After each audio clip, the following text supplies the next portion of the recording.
The next step is the coding sweep operation. Quite simply, the putting of a yellow bar code on the front of the envelope. At the push of a button, any of the 12 operators of the coding machine can call the waiting letters, which immediately travel to the individual desks. Then operators begin the coding.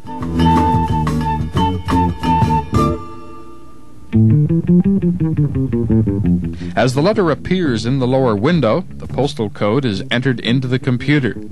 After receiving the information, the computer sends back a combination, which the coding machine stamps onto the letter in yellow fluorescent bars.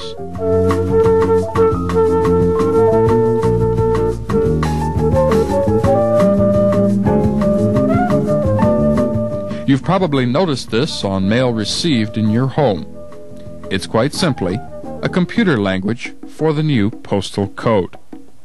They are the vertical yellow bars that appear in the lower right-hand corner of the envelope. The computer responds to the operator's command in less than a fraction of a second, and each operator is capable of processing a few thousand letters each hour.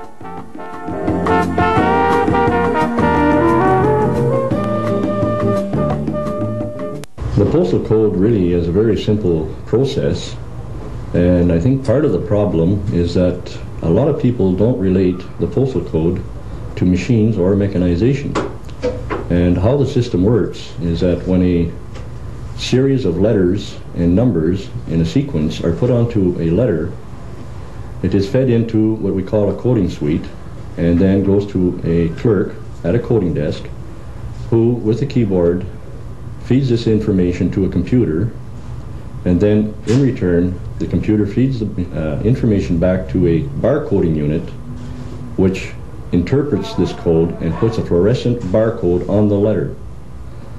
When it comes out of the coding desk, this fluorescent barcode is read by the sorting machine, and this will enable us to sort 25,000 letters per hour through the sorting machine.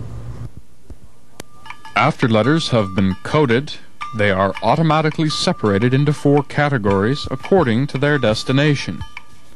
All letters destined for the city of Sudbury are gathered in one bin, and all mail to points throughout northern Ontario in another. A separate bin again is used for mail headed to any point across Canada, and of course there is one for a reject pile. This is usually because the letter did not have the postal code on to begin with. Final sorting is done by this machine. As the computer reads the postal code that has been stamped on the letter, it deposits it in a bin that represents its destination. This machine can process from 20 to 25,000 letters in 1 hour. Just prior to the sorting, this machine also reads the size of each envelope by using electric eyes.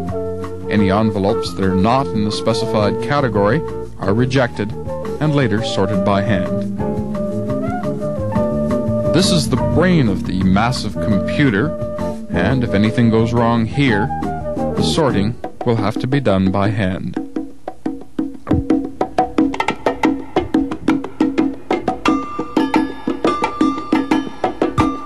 After the final sorting is completed, the individual bins of letters are then sent to their common destination, usually by the fastest method of transportation possible. If it be Vancouver, it'll be sent by air. If it be a subdivision in New Sudbury, it will be sent by letter carrier.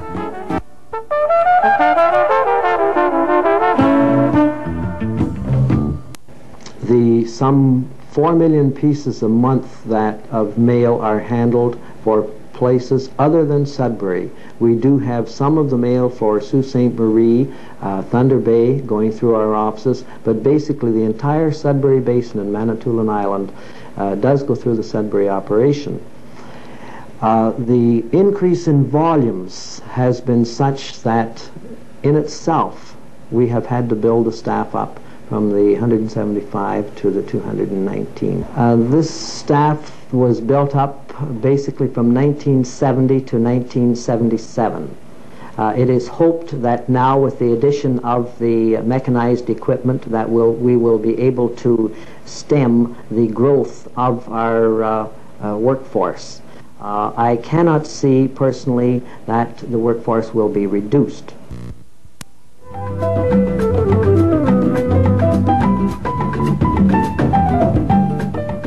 Postal employees working at the wickets provide all services to the public, including mint-condition stamps for the collector. A local businessman can even get all the information he needs for a householder mailing, which is used for the purpose of advertising.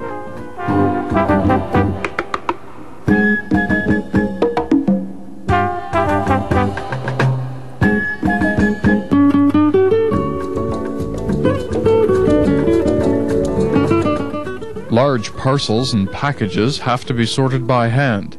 The first step is to separate the varied destinations and set aside any package that comes from a foreign country. It will be forwarded to customs.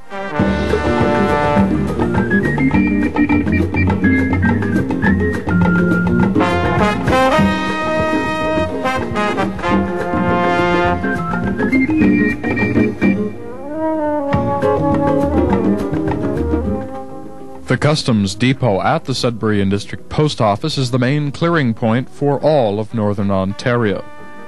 You are allowed by law to purchase an item from the United States via return mail at a value of not more than $15, and the item must be a gift. All foreign parcels and packages are individually looked at by these workers who are looking for anything that may be a dutiable item, or perhaps contraband. Any contraband, such as a bottle of the good old brew from the old country, is confiscated. However, charges against people for such violations are not usually laid, unless the offender is perhaps trying to import stolen property, or maybe firearms.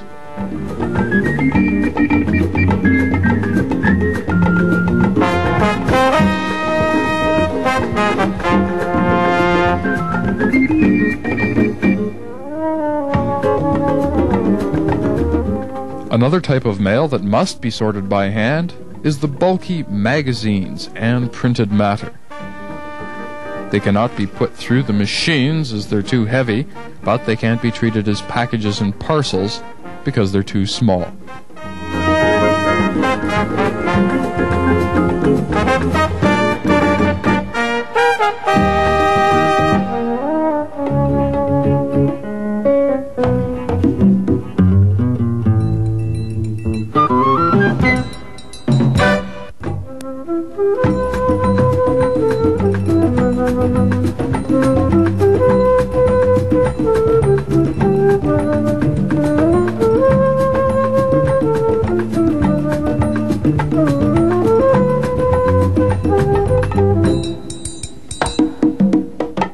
The last step before the local mail is delivered is city sortation. That's where both short and long envelopes from the machine, local mailboxes, and from outside are all gathered together.